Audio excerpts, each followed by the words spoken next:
So we had a lot of interesting news this week outside the ring, and we're going to talk about that all next on the Squared Circle Psycho Babble. My name is Michael Valenti. Joining me is Ralph Valenti. We'll start with Malakai Black, who at All Out gave basically a curtain call, basically saying that he's done with AEW. There was the report of him asking for his release, and then it was not granted.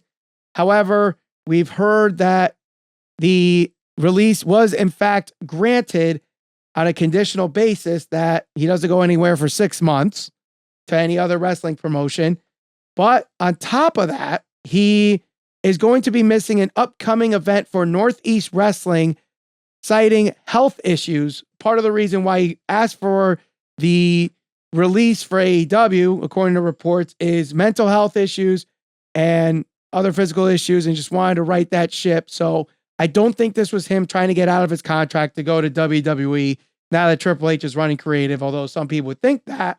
This is interesting because you start seeing some things, people asking for their release in AEW, whatever the case may be, and now being granted this. One of their criticisms right now is they have a bloated roster.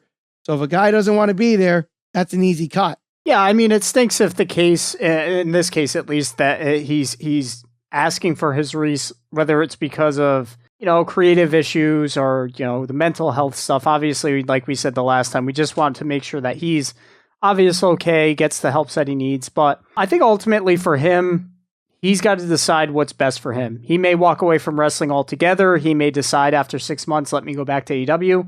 He may say, let me go back to Triple H. I don't know. I could say that in my opinion, I think that he was best utilized and best handled with his character and everything else when he was in NXT working under Triple H. I know a lot of people automatically assume, okay, he'll go back to WWE. Who knows? I mean, is that likely? Sure. Is it likely that he goes back to AEW? Yeah, that's likely as well. Is it likely he never wrestles again? Maybe. I think that right now, if you're AEW, with this whole kind of fiasco going on with Punk and the Elite and all this other stuff, them focusing on promoting their top guys, making sure that the shows are the very best that they can be, that's their number one priority. But honestly, if guys are going to start asking for their release and they're not a top guy, I really don't see why they wouldn't let them go, especially considering they only have so much TV. They only have so much time for creative and things of that nature. Would it really kill them to let some of those people go, even if they decide to go to WWE? I mean, if it's not a major star, what's the big deal? They definitely needed to trim down the roster. Obviously, Malakai Black, for whatever reason, he needed to step away. And I think this is, great on both accounts where, AEW is letting a guy go that does not want to be there right now. And Malakai Black can focus on his mental health and get better. And if that means he never comes back to wrestling, that's unfortunate for us fans, but it's better for him. And we just got to be happy for him that he's getting himself mentally fit and better. And if that day comes, he comes back to wrestling. I mean, I don't mind if it's Malakai Black or Aleister Black. I think he is a great talent. I think that he will be a great asset to either promotion or whatever promotion decides to take him. For all we know, he might just go to New Japan Pro Wrestling. For all we know, he could just run the indies and just stay on the indie circuit forever. And the story might completely change in 6 months. Time will tell. But speaking of time will tell and things that change over the course of a year after getting released, not too much of a shock because it was reported a couple of days beforehand, but Braun Strowman came back to Monday Night Raw. You would think, oh, he's doing this whole control your narrative thing and he's with EC3. Why is he going back to WWE? Very interesting, but nonetheless, the man known as Braun Strowman's back. And he came back to a huge pop. But there was a statement issued by Control Your Narrative about the one known as Braun Strowman. Control Your Narrative would like to wish Adam Scherr the best in his return to form as Braun Strowman in WWE. To control your narrative, it is to tell your story, and the story of Braun Strowman is unfinished business.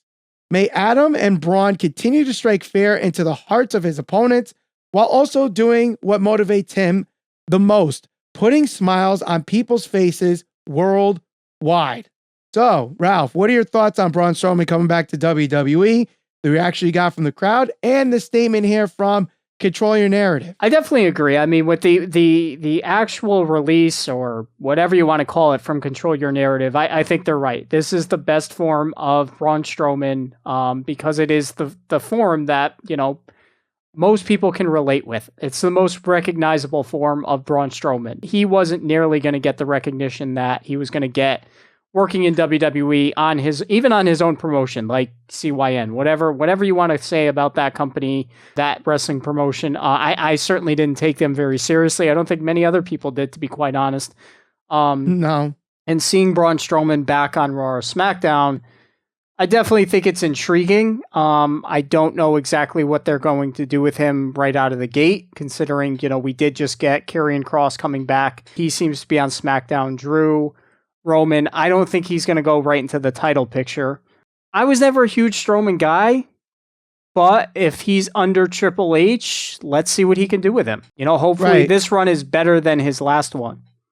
Right. But it's funny you say, what are the plans for Braun Strowman? Where's he going to be? And you bring up SmackDown and those different names that you brought up, Karrion Kross, Drew McIntyre, Roman Reigns. It's interesting to say that because, we're recording this Thursday night. It's not getting released till Sunday.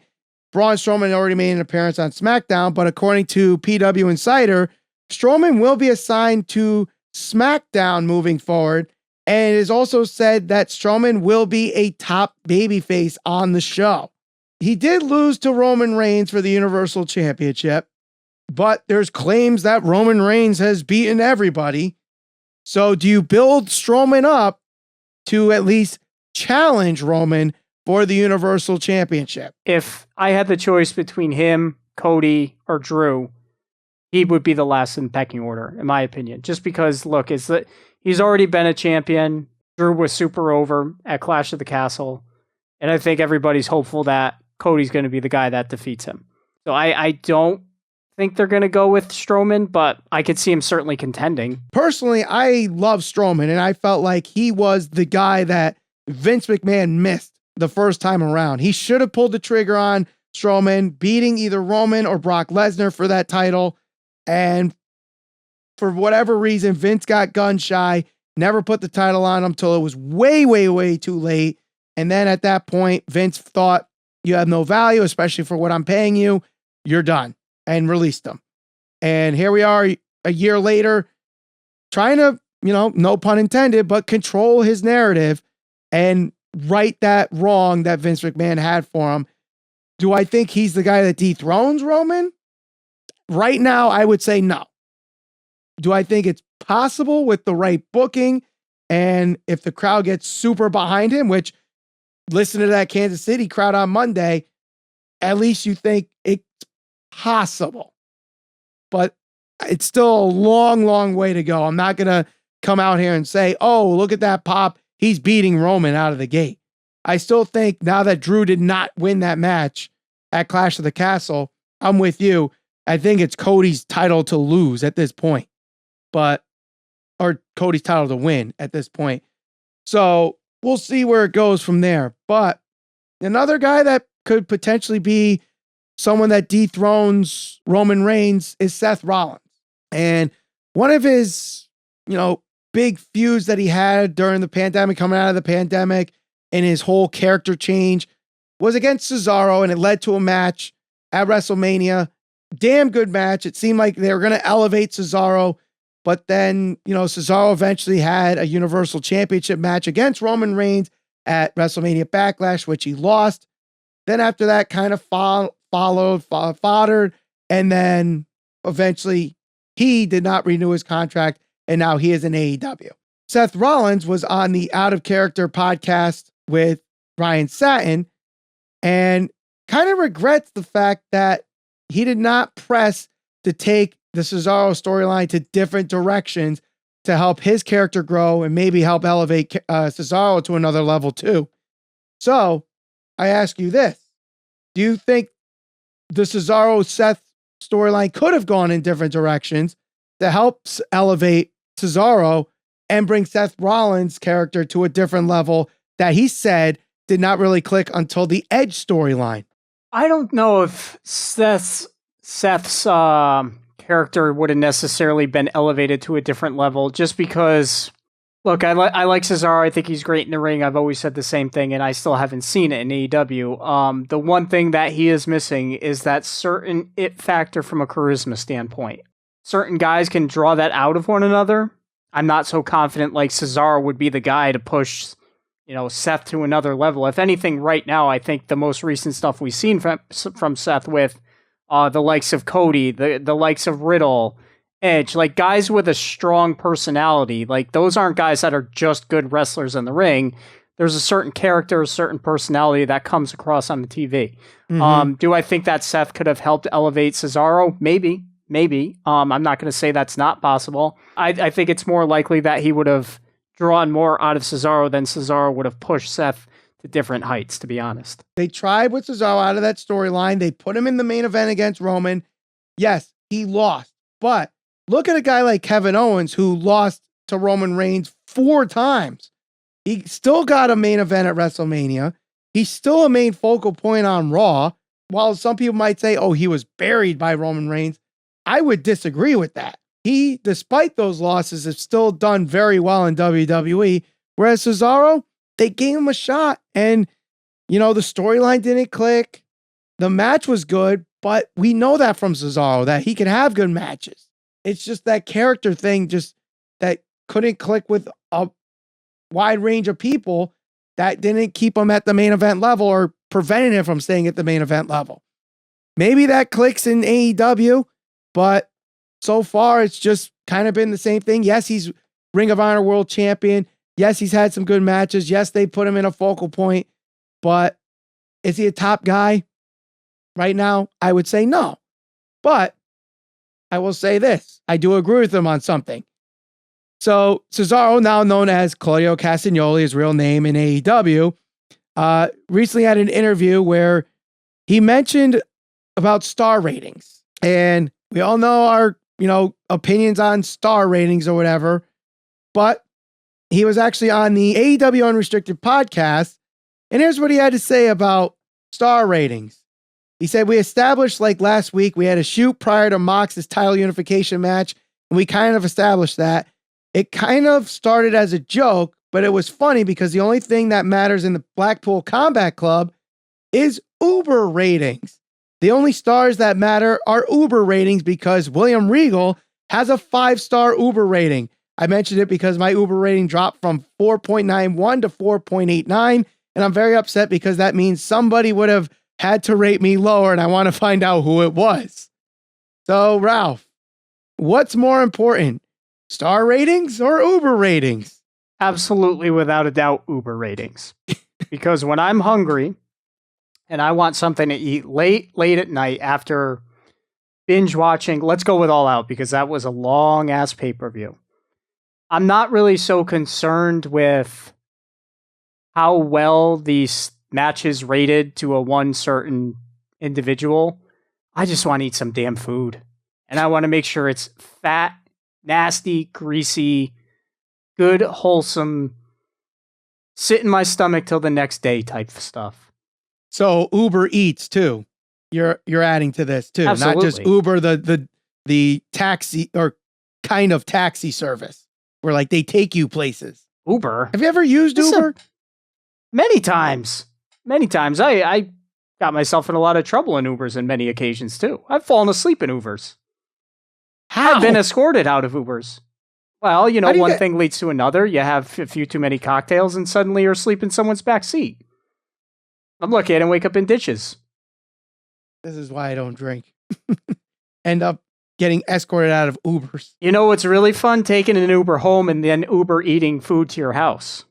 That's the best of both worlds. And then you can probably binge watch a solid 4.25 star match like, I don't know, Cena and Punk. Maybe Brett and Shawn. They probably got a couple 4-star ratings. Kurt Angle's probably got a good 3.5 star rating. Bottom line, those star ratings don't mean shit. They don't mean shit. There's a bias, an obvious one. Daniel Garcia and Wheeler Yuta are probably going to get 9 stars from last night. Come on. Give me some McDonald's. 5 stars on Uber Eats. Well, the fact that Kurt Angle has 0 5-star matches should tell you something about that star rating. Maybe I'll create my own star rating. I'll call it something different. Well, that'd be great for our reviews when we do those, and you could do like a whatever rating system that you want. Seashells, poker chips. Whatever the case may be, but you know who might have a couple 4-star matches in her? Ronda Rousey. And she recently was on her Facebook live stream, and it was talked about her thoughts on Roman Reigns as she was putting her over. Someone followed up asking whether or not she'd like to be alongside Paul Heyman. And she said, absolutely. So, would you like to see Ronda Rousey with Paul Heyman on SmackDown? If she said absolutely, then I'm going to agree with her. Absolutely. This is something we've talked about years ago when she first even came to the WWE. I said that they should have aligned those two. If she's turning heel and she's going to work with Paul, look, she's not the strongest on the mic, but if she can just work the Brock Lesnar gimmick, but from a woman's female position, she should absolutely do that. Paul Heyman's the She's gotten better on the mic, though. She's gotten better on the mic since Triple H has taken over and not making her say stupid shit like, let's take a Shotzi or whatever she said about Shotzi Blackheart. Uranski. Whatever it was. It's stupid dad jokes for Ronda Rousey. But like, I really like what they've been doing with Ronda Rousey the last couple of weeks, and not focusing her on the title picture. And she even said she likes it now that she's not, every storyline is revolved around the championship. And she kind of brought out her hero, Roddy Piper, who was never a champion, or at least a world champion in WWE, but was always the focal point as a top guy, as a top heel. And, the stories never, outside of Hogan, obviously around WrestleMania 1, never really focused around the world championship. And I think that right now with her and Adam Pearce, I agree with her. Like, that is some good stuff that we've been seeing with her. Yeah. So I think continue on her, not letting her focus on that SmackDown Women's Championship. Let Liv Morgan, have a good reign there and focus on that, because apparently people love her. So until that time could come where she's built up long enough where, all right, we got to do something with the championship. She can't be out of the title picture forever. Put her back in it. Yeah, no, I like what they're doing with Adam Pearce a lot. Actually, kudos to Adam Pearce, because that whole promo that he cut last week kind of came from out of nowhere. So good for him. But no, I mean, I like what they're doing with her right now. I like the fact that she's kind of showing up where she wants, when she wants, and doing whatever the hell she wants, and showing some of that attitude, that fire that she had back in the UFC, kind of getting her back more towards the badass that she used to be, and not so much smiling and high-fiving and happy to be here. Show us the gritty Ronda. That's what we want. And she's been super over, I think, every time she's on TV the last month or so. Yeah, it just goes to show you how insignificant the opinion of a majority of Twitter actually is. I want to talk about one last thing before we head on out here. Damian Priest recently said that he's down for a feud with Bray Wyatt. And Bray Wyatt has been someone that, like Braun Strowman, was released shockingly last year. We've not really heard anything about him returning anytime soon, whether it's AEW or WWE. But on the off chance that return to WWE is happening, would you like him to feud with Damian Priest? Yeah, why not? I mean, I like Damian Priest. I think that they'd probably have a pretty intriguing feud there. Would you like it with the Judgment Day? I would hope that Wyatt would have his own faction, I guess. Look, if he's coming back and he's going to feud with anybody. You put Strowman back with Wyatt? Could. I mean, there's bring back Eric Rowan? You could do that too. Do the Wyatt family against the Judgment Day?